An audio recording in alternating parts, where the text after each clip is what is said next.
When I debate skeptics on the New World Order, they go from denying the plans completely to saying, well, what's so bad about a one-world government? We're talking about a constitution for the world written by people who don't care about our freedoms as individuals. In Section 802 of the Patriot Act, all misdemeanors are considered terrorism. This just displays the mindset of the people in charge. The freedoms and rights we take for granted will cease to exist once a New World Order is put into motion. That's what most people don't realize. They are too trusting of the people in charge. It's not a question of if the New World Order plans are real or if these elite want a one-world government, because they've admitted it. They said it openly that they want this. The question is, what are their intentions? Are they good? Are they for the people? Or do they want to rule the people? Do they care about us? Or do they not care about us? That's the debate. When debating ignorant or uneducated people, expect them to go off topic and crack jokes like saying, you better be careful, they're watching you, or something like that. The United States of America, home to 300 million people. Each of us assuming that if we obey the law and mind our own business, there's no reason for anyone to pay much attention to us. That's what we might think, but we would be wrong. Records are being created of activities that used to be wholly private. There are a lot of companies that you've never heard about, but they've heard something about you. Detailed personal information is being collected every day and used in ways we could never imagine. Most Americans are in your database somewhere, right? Also billions of transactions. Internet searches are being recorded. They keep everything. Your political leanings. Did you catch the subliminal message? They're basically trying to say, don't look up what's really going on. Your religious leanings, your medical concerns, your sexual concerns. Driving habits are being monitored. Vehicle speed, engine speed, whether the brakes are on or off. Employees are surveilled. He's heading back to the shop right now. Shoppers are observed, recorded, and analyzed. That's an alert right there. And personal phone calls? I was under the impression that nobody could steal my cell phone records. As it turns out, I was very, very wrong. We are living through a revolution, a surveillance revolution empowered by technology. Literally within 5 to 7 minutes, we've identified the individual. It's technology that can be put to good use to stop terrorists and solve crimes. Did you catch that? They're using the exaggerated threat of terrorism to justify these illegal activities. This is one of the key reasons why 9/11 was carried out. But if information falls into the wrong hands, or it's just plain wrong, it can ruin lives. I went without a job for months. Tough 4 months. Very, very difficult for me. From implantable chips They make a small incision in your arm. to data mining companies, Well, how secure is that database? we take an unprecedented look at the powerful business of personal information.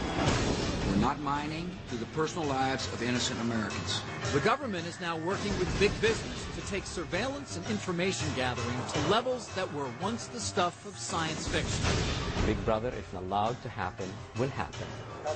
And our job as responsible human beings in society is to make sure that that does not occur.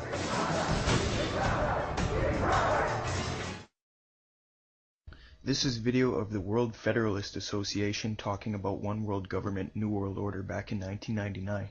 They openly talk about it as if destroying America is actually a good thing.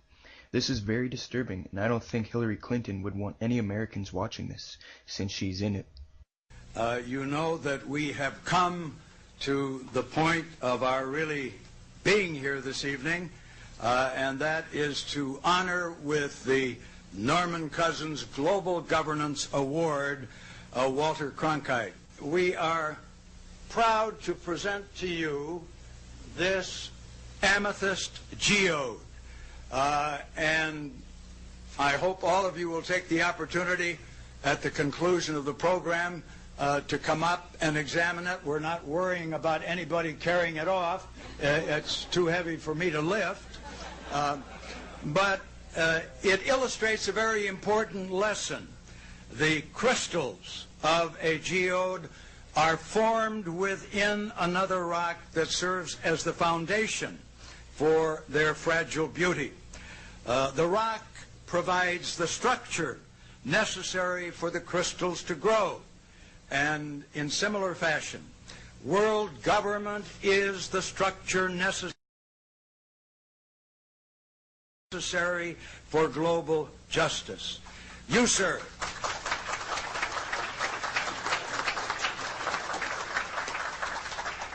have been a lifelong advocate of this principle, and it is appropriate, therefore, that we present you with this amethyst geode.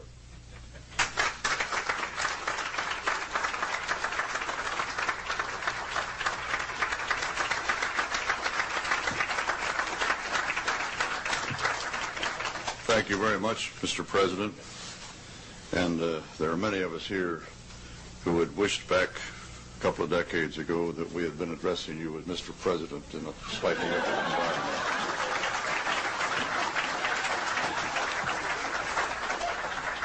And thank you, Mrs. Annan, for those lovely words you spoke.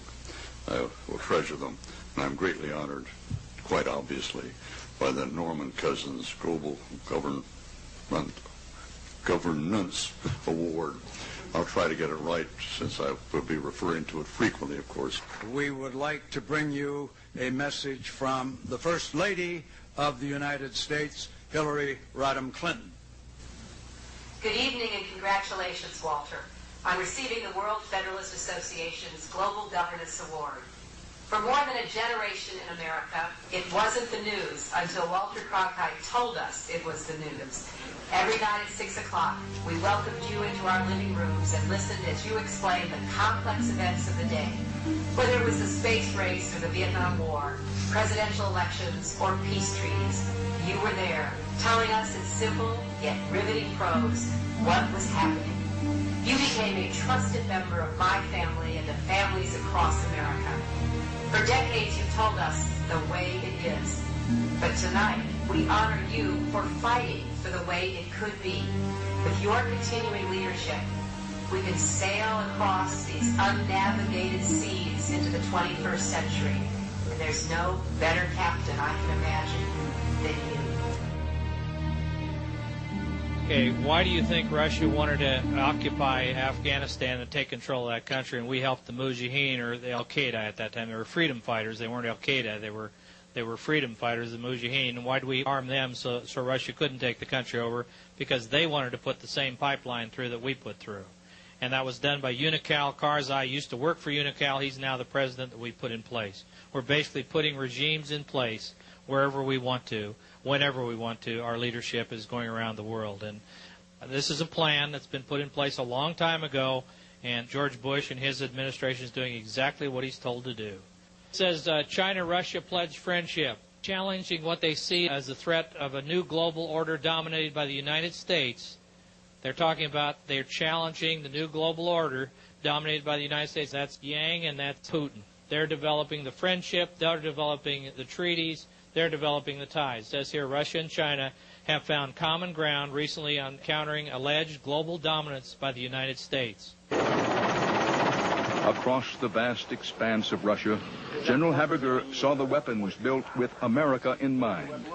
A Typhoon ballistic submarine, able to take out a continent in less than an hour.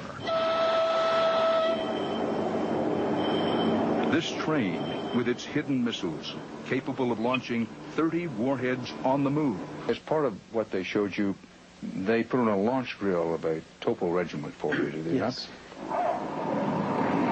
The heart of that mobile system. Yes. To see those doors of those garages open up and to see those missiles come out, I'll tell you, Dan, ran chills up and down my back. Ready to stop, tilt its rockets to the sky, and launch within minutes of receiving an order. And they hit anything with this missile, this huge thing launched off the back of this truck? Yes. If they chose to, they could hit one of our cities with these things?